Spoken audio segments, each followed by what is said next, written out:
كل يوم بتصحى عندك فرصة جديدة إنك تبدأ، فرصة تثبت فيها لنفسك إنك تقدر.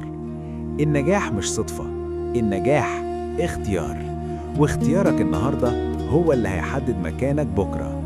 ما تقفش عند أول عقبة ولا تستسلم لأول فشل، لأن كل خطوة صعبة هي اللي بتقربك من حلمك. اشتغل، كافح، خليك ثابت، لأن اللي بدأوا من الصفر هم اللي كتبوا اسمهم فوق القمة.